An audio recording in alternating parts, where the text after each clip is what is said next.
Assalamualaikum warahmatullahi wabarakatuh. Perkenalkan, nama saya Muhammad Imamul Hakim dengan NIM 24_102. Nah, di sini saya akan menjelaskan tentang negosiasi dan advokasi dalam konflik relokasi warga pada proyek Rempang Eco City atau Sekolah Rakyat tahun 2026. Ini adalah tugas dari praktikum mata kuliah negosiasi dan advokasi bisnis. Pada latar belakang, proyek Rempang Eco City merupakan bagian dari program strategis pemerintah Indonesia dalam mendorong investasi dan pertumbuhan ekonomi di wilayah Batam. Proyek ini melibatkan kerjasama antara pemerintah dan investor dalam pengembangan kawasan industri dan ekonomi baru. Namun, dalam pelaksanaannya muncul konflik dengan masyarakat lokal yang telah lama menetap di wilayah tersebut. Nah, yang pertama ada penyebab konflik. Penyebab konflik dari permasalahan ini adalah disebabkan oleh perbedaan kepentingan antara pemerintah dan masyarakat lokal. Nah, apa itu? Pemerintah berfokus pada pembangunan ekonomi dan peningkatan investasi melalui pengembangan kawasan industri. Sementara masyarakat lebih mengutamakan keberlanjutan kehidupan mereka, termasuk tempat tinggal, pekerjaan, dan nilai budaya yang telah lama terbentuk. Proses relokasi yang direncanakan menimbulkan kekhawatiran di kalangan masyarakat. Ketidakjelasan mengenai kompensasi lokasi relokasi serta jaminan keberlanjutan ekonomi menjadi faktor utama yang memicu penolakan. Masyarakat merasa bahwa kebijakan tersebut belum sepenuhnya mempertimbangkan kondisi mereka secara menyeluruh. Nah, jadi masyarakat ini takut.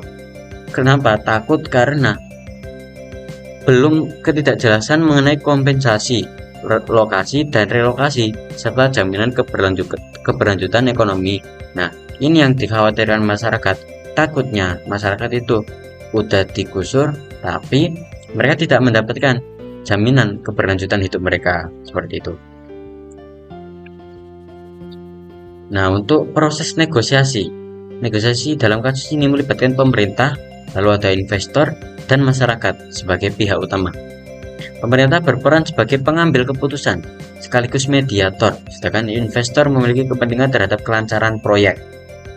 Masyarakat sebagai pihak yang terdampak langsung menyampaikan tuntutan terkait hak mereka dalam proses relokasi, yaitu tadi ada kompensasi, ada relokasi serta jaminan keberlanjutan ekonomi mereka.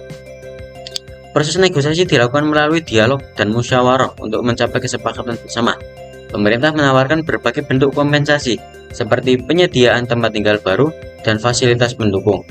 Namun, proses ini tidak selalu berjalan lancar karena adanya perbedaan kepentingan yang cukup besar antara pihak-pihak yang terlibat.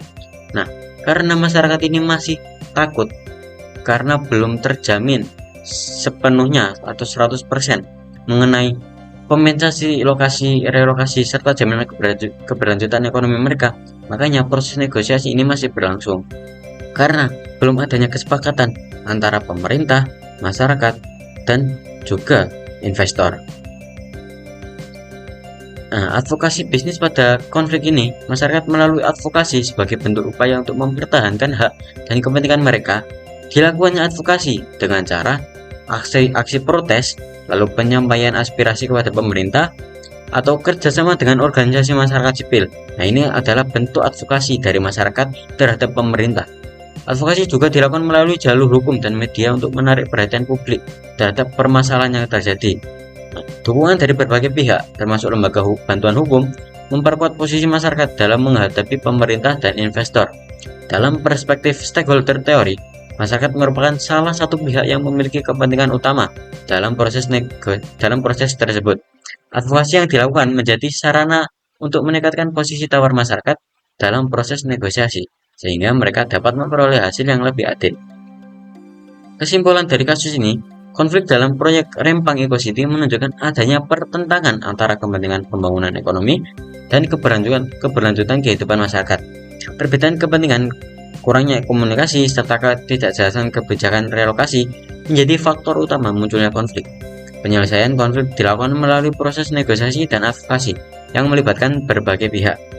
Ini menunjukkan pentingnya peran pemerintah dalam menciptakan keseimbangan antara kepentingan investasi dan perlindungan masyarakat. dalam pembangunan ekonomi. Sekian, terima kasih penjelasan dari saya. Kurang lebihnya saya mohon maaf. Wassalamualaikum warahmatullahi wabarakatuh.